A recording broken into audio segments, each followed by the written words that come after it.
and ankles locked tight against the unyielding stone. As the Völuspá declares, with the guts of his ice-cold son, the killer is bound. Each knot and twist was deliberate, a reminder that his own blood now held him captive. The weight of the rocks pressed into his flesh, a constant ache that would never fade. Skadi stepped forward, her presence sharp as frost. In her hands a serpent writhed, its fangs gleaming. She fixed the creature to a stalactite directly above Loki's face. "For Balder," she said, her voice steady and cold. The serpent's jaws parted, and a bead of venom gathered at its tip. It hung for a moment, then fell. Loki's scream reverberated through the cavern, his body arching in agony as the venom burned into his skin. The pain was relentless, searing into bone, and the world above felt its echoes, earthquakes shaking Midgard, rivers shifting, the roots of Yggdrasil quivering. The gods watched in silence, their faces unreadable.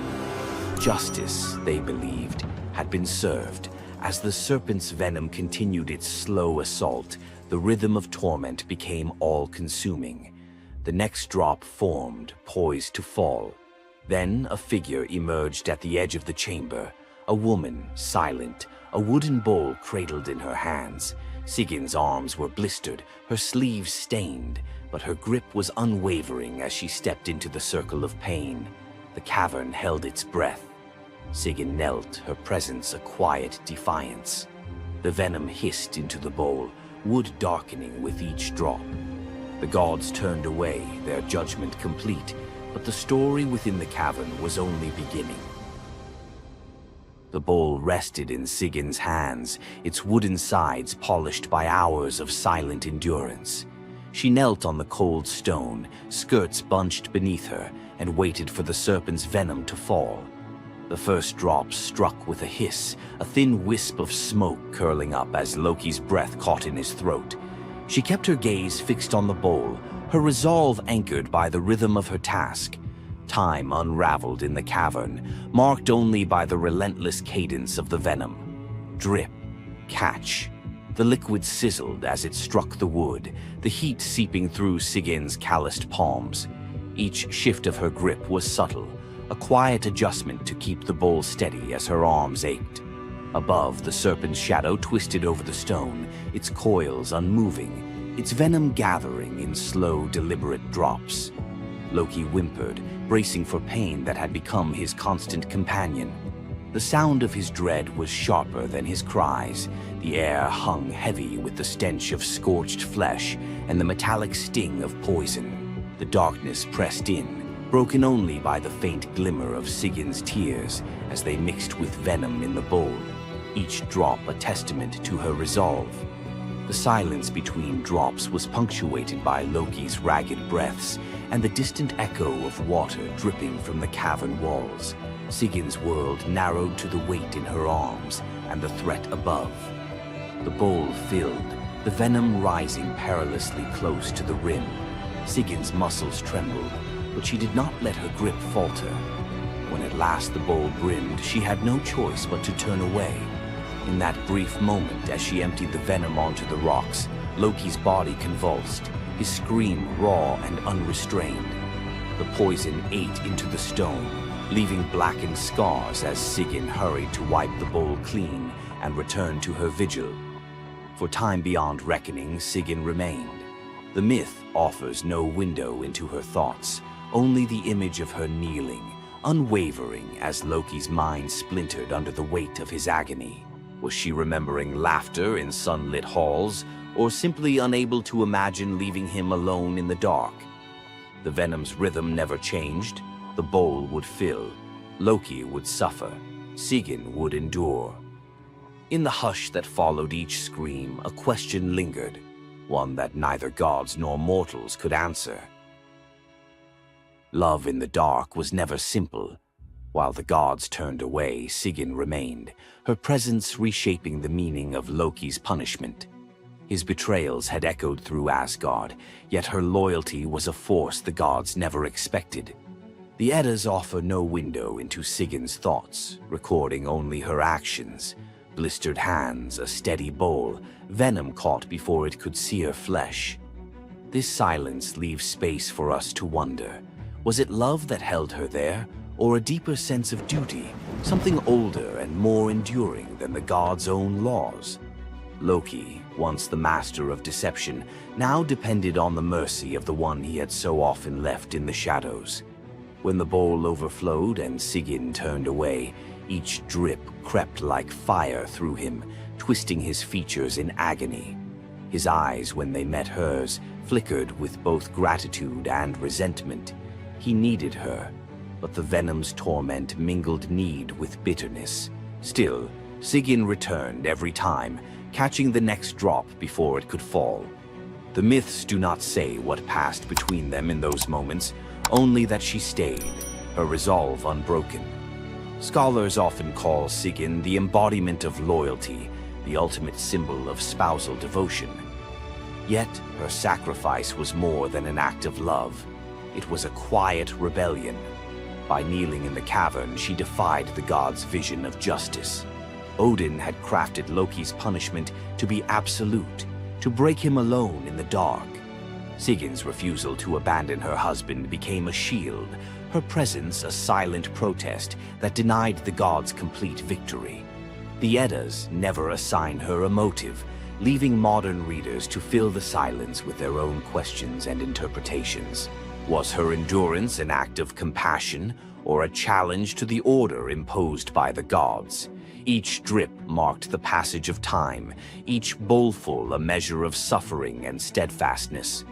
Loki's laughter, once quick and sharp, faded into broken gasps. His words, sometimes curses, sometimes pleas, found no purchase. Sigyn's hands grew raw and ruined, but she did not falter. The cycle of pain and mercy continued, unbroken. In the end, it was not just Loki who endured the gods' punishment. Sigyn's vigil transformed it, turning isolation into a shared ordeal. In the darkness, her silent defiance and unwavering love became part of the myth, a testament to the power of presence, even when the world has turned away. Sigyn's vigil stands as one of Norse myth's quiet marvels, a steady presence in the shadows, her strength measured not in battle, but in endurance beside the one the gods condemned. As Loki writhed beneath the venom's relentless burn, Sigyn's hands never wavered. The Eddas remember her not for words or deeds of glory, but for the silent rhythm of her care. Her story reminds us that sometimes love endures in darkness. Sigyn's vigil continues until the twilight of the gods, Ragnarok, whenever that may come. Would you have stayed? If Sigyn's silent strength moved you, let us know in the comments or share your favorite Norse hero below. Thor, the thunder god, woke up to find his greatest nightmare had come true. Mjolnir, his mighty hammer that could level mountains and control lightning itself, was gone. Without it, the thunder god was powerless, vulnerable, and mocked. The weapon that defined his very identity as protector of Asgard had vanished without a trace. But what happened next would humiliate him more than any defeat in battle. To get his hammer back, Thor would have to do something that went against every fiber of his warrior identity. You won't believe the disguise he ends up in. It all began on what should have been an ordinary morning in Asgard. Picture Thor reaching for the leather grip that had been at his side for countless centuries, his fingers closing around nothing but empty air. The spot where Mjolnir should rest felt cold and wrong, like a missing tooth that your tongue keeps finding. Thor's morning routine, as predictable as sunrise over Asgard's golden halls, shattered in that single moment of realization. The hammer forged by dwarven masters, the weapon that could summon lightning and level mountains, had vanished without so much as a whisper of sound. The initial shock hit Thor like a physical blow. His hand remained suspended in space, still reaching for what wasn't there. Then panic crept in, cold and relentless. He let out a blood-curdling roar of sheer rage, the whole palace trembling. Without Mjolnir, he was powerless, vulnerable, and mocked, stripped of the weapon that made him Asgard's primary defender. The enemies that prowled the borders of the 9 realms knew about his mighty hammer. They counted on Thor's strength to keep them at bay. Now that strength was gone.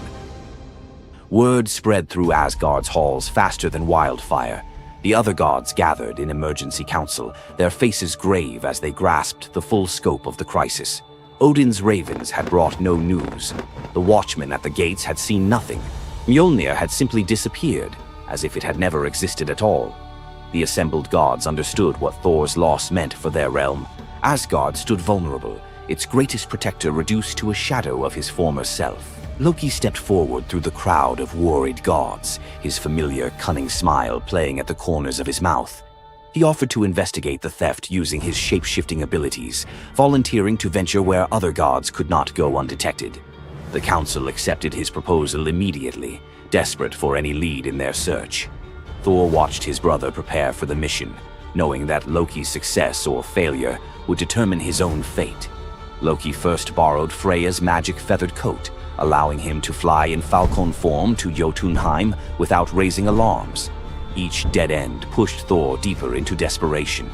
He imagined facing his enemies defenseless, their laughter echoing as they realized the thunder god carried no thunder. The trail finally led to the most dangerous territory of all, Jotunheim, the realm of the giants. Loki strode into the council chamber with the confident gait of someone who had solved a mystery, but his expression carried an ominous weight. The giant Thrym, lord of the frost giants, had openly boasted about his theft from his massive throne of ice and stone. He had buried Mjolnir 8 leagues beneath the frozen earth of his realm, thrice deeper than any giant's hall, he claimed, placing it where even Thor's strength would be useless. Thrym had what he thought was a simple demand for the Norse gods. He wanted the beautiful goddess Freya as his bride in exchange for the hammer's return.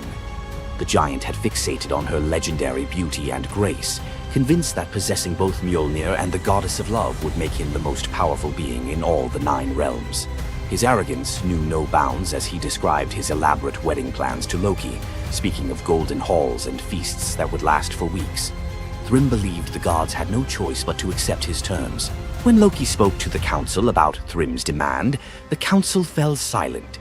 Freya's reaction shattered the tense quiet that followed Loki's report, causing her rage to break the Brysinger necklace, its gems scattering across the floor in glittering fragments. She declared she would rather throw herself into the deepest ocean than marry the frost giant who dared make such a demand. The gods found themselves trapped in an impossible situation. They could sacrifice one of their most beloved goddesses to a giant's lust, or they could leave Thor permanently weakened and Asgard vulnerable to every enemy that prowled the borders. The council erupted in frantic debate. Some suggested launching a full assault on Jotunheim, but Thrym's fortress was impregnable and his army vast. Others proposed trickery or negotiation, but every path led to either devastating war or humiliating surrender. Heimdall, the far-seeing guardian who watched over the Rainbow Bridge, had remained silent throughout the heated discussions. When he finally spoke, his words stopped every conversation in the hall. His suggestion was so outrageous, so completely unthinkable, that even Loki's jaw dropped open in shock. The gods stared at Heimdall as if he had lost his mind, but they were out of other options. What he proposed, however, would challenge everything Thor stood for as a warrior. Heimdall's words hung in the air like a challenge to the very foundations of Norse honor. The far-seeing god had suggested that Thor disguise himself as a bride and infiltrate Thrym's wedding feast to recover Mjolnir. He spoke with calm authority, tie housewife's keys about his waist, and pin bridal jewels upon his breast. The idea was so fundamentally opposed to Norse concepts of masculine honor that Thor's initial response shook the very walls of Asgard. He declared the plan preposterous and swore he would never hear the end of it if word spread that the Thunder God had dressed as a woman. The assembled gods watched in tense silence as their mightiest protector wrestled with a challenge that could not be solved through brute force or lightning strikes. They had already considered launching a full assault on Jotunheim, but Thrym's fortress was impregnable and his army vast. No other choice remained. Thor paced the hall like a caged wolf, his massive fists clenched as he grappled with the impossible choice between his warrior's pride and his duty to protect Asgard. Every instinct in his body rebelled against the idea of abandoning his identity as a fearsome warrior to play the role of a delicate bride. Loki stepped forward with barely contained excitement, volunteering to accompany Thor as his maidservant. The trickster god's eagerness to participate in this elaborate deception revealed his true nature. While Thor struggled with the concept, Loki was already plotting the specifics of costumes, mannerisms, and the lies they would need to maintain throughout their dangerous mission. The transformation began with layers of bridal linen draped over Thor's massive frame. Servants brought forth delicate jewelry, housewives' keys that symbolized domestic authority, and a dainty hood for his head. Finally came the precious necklace of Brisingar. Each item added to the disguise felt like another blow to Thor's warrior identity. When he finally looked at his reflection, the god of thunder saw an unconvincing bride staring back at him. Thor finally accepted the plan because no alternative existed. The unlikely pair prepared to set off for enemy territory, where their deception would face its ultimate test among giants, eager to celebrate their lord's triumph. The great hall of Thrym's fortress buzzed with excitement as giants gathered to witness their lord's marriage to the most beautiful goddess in all the 9 realms. Thor sat at the high table in his bridal disguise, surrounded by massive frost giants who raised their drinking horns in celebration. The feast spread before them displayed the giants' wealth and power. Roasted oxen filled enormous platters, fresh salmon gleamed on silver dishes, and barrels of mead stood ready to fuel the night's festivities. Thor's legendary appetite struck like a thunderbolt. He polished off an ox and ate whole salmon in moments, tearing through the meat as if he hadn't eaten in weeks. 3 measures of mead vanished as quickly as if someone had poured them into a bottomless pit. The assembled giants watched in stunned silence as the delicate bride consumed more food than most warriors could handle. Thrym's eyes narrowed with growing suspicion. This goddess ate like a battle-hardened warrior, returning from a long campaign, not like the refined Freya he expected to marry. Loki stepped forward with the smooth confidence of a master storyteller. He spun a tale about Freya's 8-day fast in eager anticipation of reaching Jotunheim and marrying the mighty Thrym. The explanation painted a picture of a lovesick goddess, so excited about her wedding that she had refused all food during her journey. The giants nodded in understanding, their suspicions melting away as they accepted this romantic explanation. Thrym felt honored by such devotion and relaxed completely, his doubts vanishing. Beneath his bridal veil, Thor's rage simmered like molten metal ready to explode. Every moment at the feast brought new challenges as he struggled to maintain feminine mannerisms while surrounded by his enemies. His massive hands shook with barely controlled fury as he watched the giants celebrate what they believed was their victory over Asgard. The critical moment finally arrived. Thrym commanded his servants to bring Mjolnir forth, the very moment Thor had trained his eyes on since dawn. The servants placed the legendary weapon before the disguised bride as part of the traditional ceremony. Thor's fingers closed around Mjolnir's familiar handle, and lightning immediately crackled through the hall. He ripped away his bridal veil and roared his true identity to the shocked giants. Thrym's eyes widened in terror as he realized the bride he had been celebrating was actually the god of thunder himself. Thor swung Mjolnir, killing Thrym instantly after crushing his skull with Mjolnir, then turned on the assembled giants, and even the pleading giantess met Mjolnir's crack before the hall fell silent. The theft that had begun with arrogance ended in complete destruction. This tale reveals how even the mightiest heroes must sometimes sacrifice their pride to protect what matters most. Back in Asgard, the Aesir never spoke of the bearded bride again, though a few still hide a smirk when Thor raises Mjolnir. And we end this story with a very valuable lesson. Never steal Thor's hammer.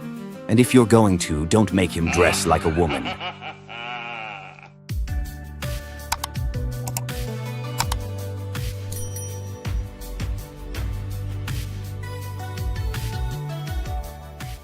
What makes Zeus, the mighty king of the Greek gods, one of the most fascinating figures in mythology? Is it his unparalleled power over the skies, his cunning strategies, or the sheer drama of his endless affairs?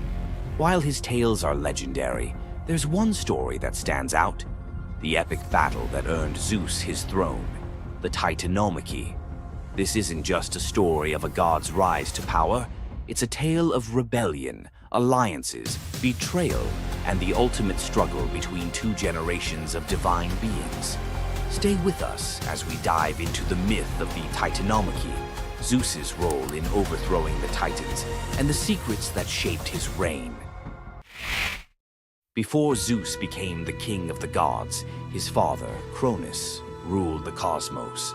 Cronus was the youngest of the Titans, a race of primordial deities born of Uranus, the sky, and Gaia, the earth. The Titans were immensely powerful, but also deeply flawed. Cronus had gained power by overthrowing his own father, Uranus, in a brutal act of betrayal. But just as Cronus had betrayed his father, a prophecy loomed over him, warning that one of his own children would overthrow him. To prevent this, Cronus took a horrifying precaution. He swallowed each of his children as they were born, imprisoning them in his stomach for eternity. But Gaia, the ever-watchful mother of the gods, wasn't about to let this happen again. When Rhea, Cronus's wife, gave birth to Zeus, Gaia devised a plan. Rhea tricked Cronus by handing him a stone wrapped in swaddling clothes, which he swallowed, believing it was his newborn son. Meanwhile, Zeus was spirited away to a hidden cave on the island of Crete, where he was raised in secret. Zeus grew up under the care of nymphs and a goat named Amalthea, who nourished him with her milk. As he matured, Zeus learned of his father's tyranny and vowed to free his siblings and challenge Cronus's rule. Zeus couldn't take on Cronus and the Titans alone. He needed allies. His first move was to rescue his siblings trapped inside Cronus. With the help of the goddess Metis, Zeus tricked Cronus into drinking a potion that caused him to vomit up his children: Hestia, Demeter, Hera, Hades, and Poseidon, fully grown and ready for battle. Now united, the 6 Olympian siblings declared war on Cronus and the Titans. But the Titans were powerful, and the war, known as the Titanomachy, would rage for 10 years with no clear victor. Realizing they needed an advantage, Zeus turned to the most unlikely of allies, the Hecatonchires and the Cyclopes. These were monstrous children of Gaia and Uranus, imprisoned in Tartarus by Cronus out of fear of their immense power. The Hecatonchires had 100 hands and unparalleled strength, while the Cyclopes were master craftsmen. Zeus descended into Tartarus, defeated its terrifying guardians, and freed these imprisoned beings. In gratitude, the Cyclopes forged weapons for Zeus and his brothers. Zeus received the thunderbolt, Poseidon the trident, and Hades a helmet of invisibility. With these tools and the raw power of the Hecatonchires, the Olympians finally had the upper hand. The final clash of the Titanomachy was a cosmic spectacle. The Titans, led by Cronus, unleashed their full fury, shaking the very foundations of the universe. Mountains crumbled, seas boiled, and the skies erupted in chaos. But Zeus and his allies were relentless. Zeus hurled his thunderbolts with unerring precision, scorching the battlefield and scattering the Titans' ranks.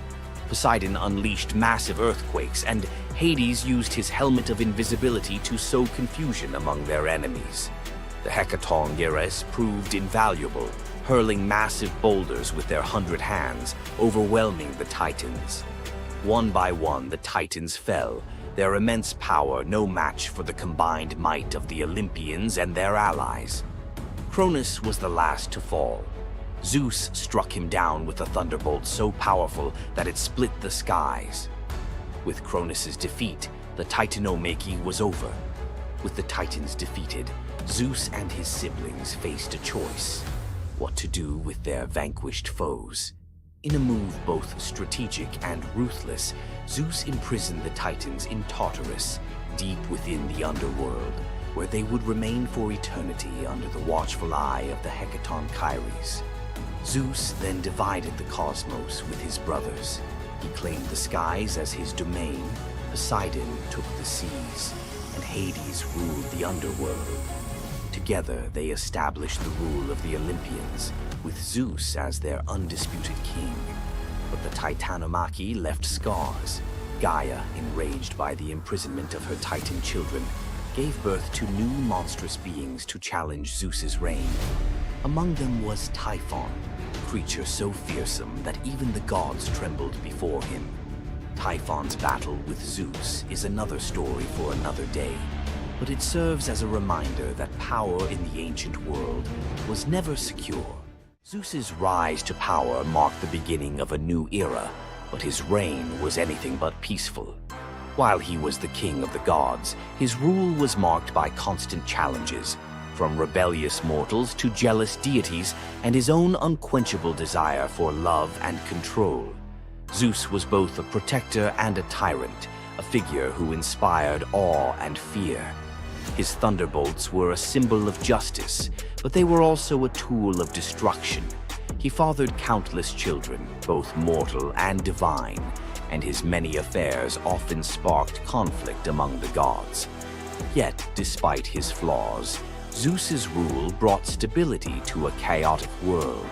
Under his reign, the gods established order, overseeing the realms of humans and maintaining the delicate balance between earth, sea, and sky.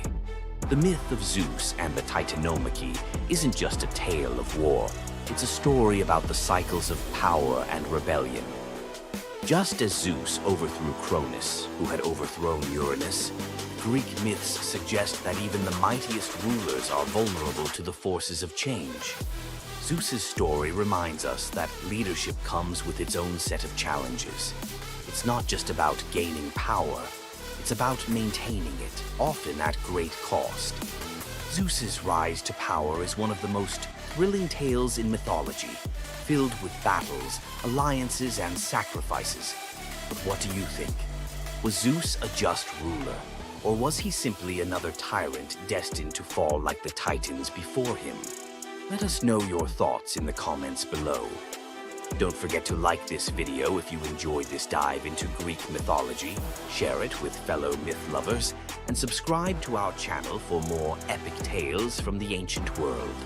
Until next time, remember, the gods may rule from above, but their stories remind us of the struggles we all face below. You thought fairy tales were magical. Think again. The real origins of these classic tales are disturbing, gruesome, and filled with horror. Many of these stories have been sanitized for modern audiences, but their original versions were filled with betrayal, curses, and brutal consequences. From Pinocchio's horrifying fate to the true story of Bluebeard, let's dive into the darker side of fairy tales that history tried to erase. Fairy tales weren't always about happily ever after. Many of them were cautionary tales, warning of real dangers, human cruelty, and supernatural horrors. 1. The original Pinocchio, a gruesome fate. Before Disney made him a lovable puppet, Carlo Collodi's original Pinocchio was a terrifying little troublemaker. Instead of learning his lesson, he was hanged from a tree by a group of bandits, left to suffocate as a punishment for his misdeeds. 2. Bluebeard, the serial killer's tale. Bluebeard was not a misunderstood nobleman. He was a full-blown serial killer. In Charles Perrault's version, Bluebeard marries multiple women and forbids them from entering one locked room. When his latest wife disobeys, she discovers the corpses of his past wives, hanging from hooks. He nearly kills her too, but she's saved at the last second by her brothers. Some believe this gruesome tale was inspired by real-life figures like Gilles de Rais, a nobleman convicted of horrific crimes. 3. The Pied Piper, a tale of mass disappearance. The Pied Piper of Hamelin was not just about a man who played music to lead away rats. He also took the children. In some versions, the town refuses to pay him for his services, so he takes revenge by luring all of their children into a cave, where they are never seen again. Historians believe this could be based on a real event, where an entire group of children from Hamelin mysteriously vanished in the Middle Ages. 4. Rumpelstiltskin, a vengeful trickster. In the original versions of Rumpelstiltskin, when the young queen guesses his name, he doesn't just leave. He flies into a rage so intense that he tears himself in half. In some versions, he stomps on the ground in fury, falling into a pit and disappearing forever.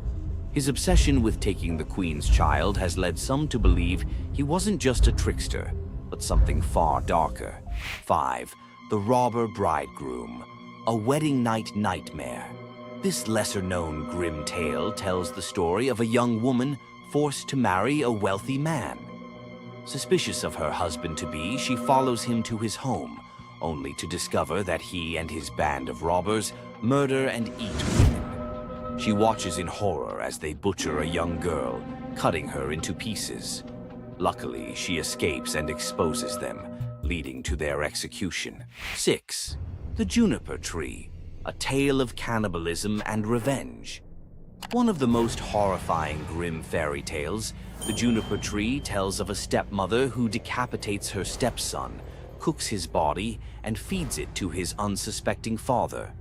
The boy's sister buries his bones under a juniper tree, and from the tree the boy returns as a vengeful spirit, transforming into a bird and dropping a millstone on his stepmother, crushing her to death. 7.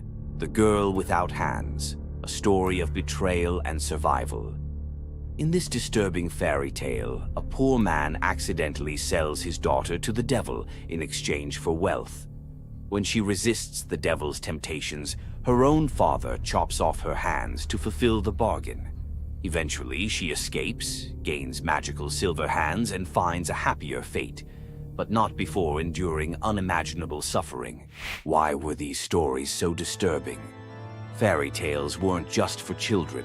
They were warnings, morality lessons, and sometimes outright horror stories meant to instill fear and obedience. Over time, many of them were altered, softened, or rewritten to make them more acceptable. Which of these dark fairy tales shocked you the most? Want to uncover more forgotten stories and chilling legends? Subscribe now and dive into the forgotten history of fairy tales.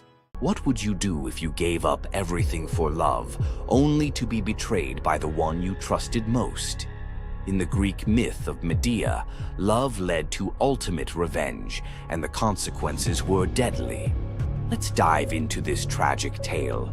Medea, a sorceress of immense power, fell in love with Jason, the leader of the Argonauts, when he came to her homeland seeking help. Medea, who was deeply in love with him, used her magic to aid him in his quest for the Golden Fleece.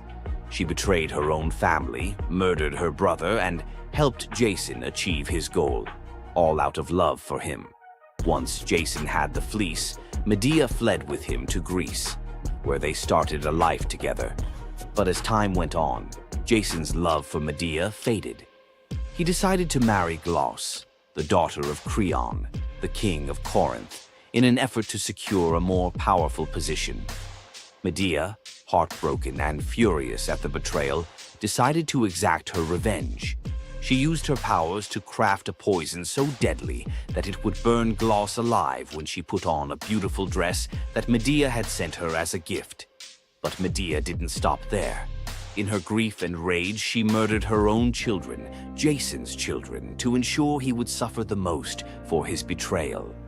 The pain of losing everything she loved was unbearable, and Medea, having left nothing behind but destruction, fled to Athens, leaving Jason to wallow in his sorrow and regret.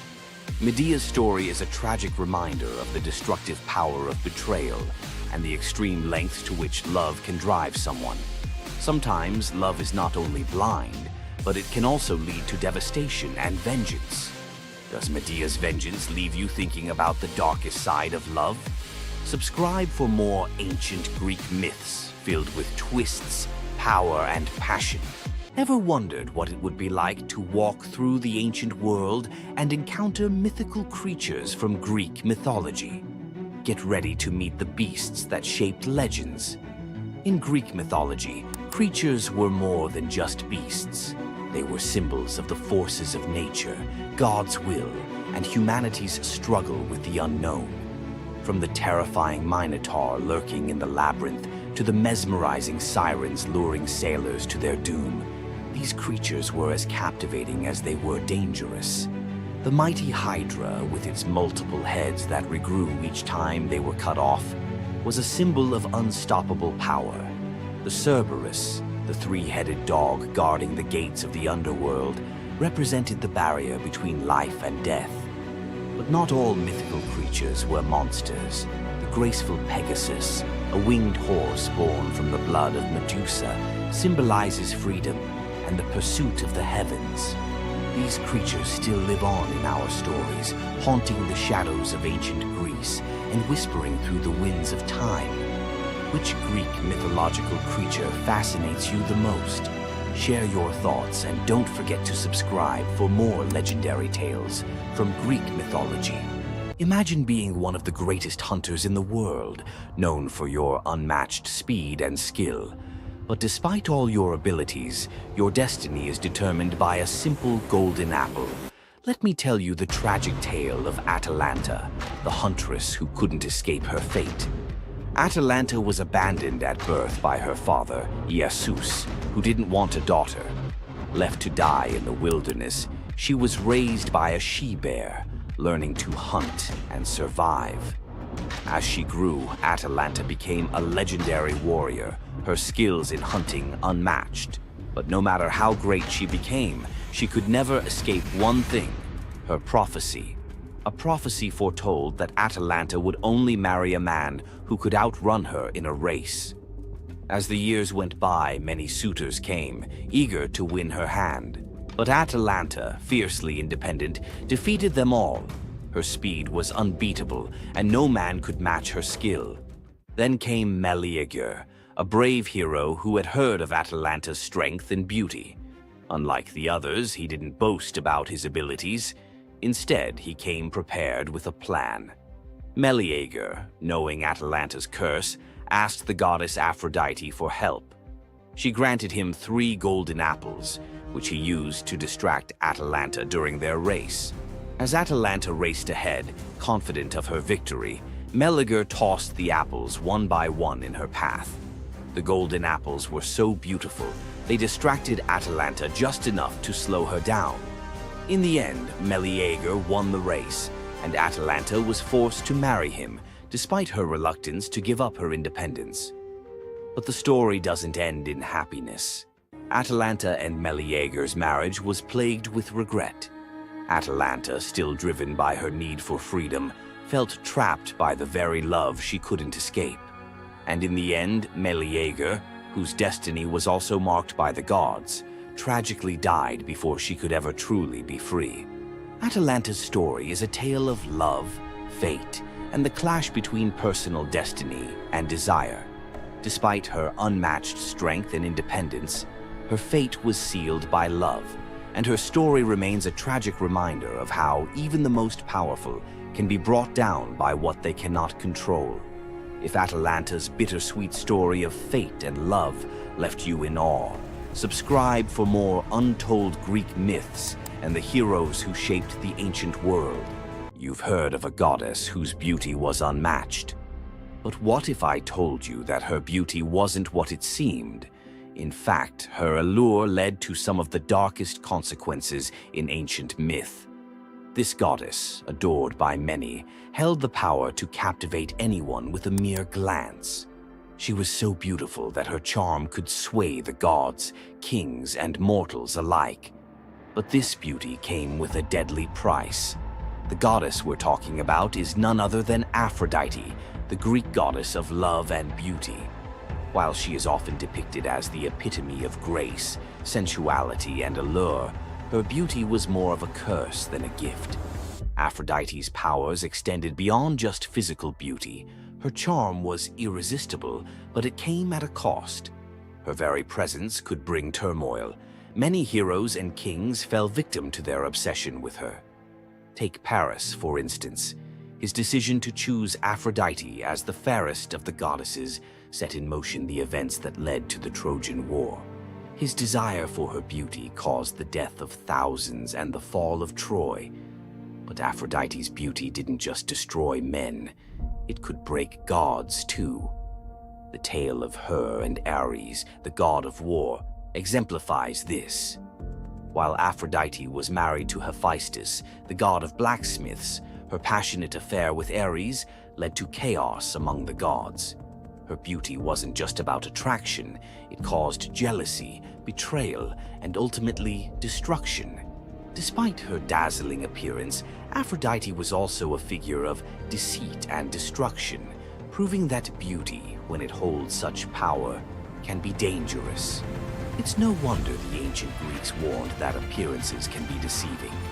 Aphrodite's beauty may have dazzled the world, but her story teaches us that sometimes what's on the surface can mask a much darker reality. So, was Aphrodite's beauty a blessing or a curse? The myths suggest that beauty, when wielded by the gods, is never what it seems. If you want to uncover more hidden truths about gods and goddesses from the ancient world, hit that subscribe button. There's so much more to explore in these captivating stories of the past. Imagine having a wish so powerful that everything you touch turns to gold. Sounds like a dream, right? But for King Midas, this dream turned into a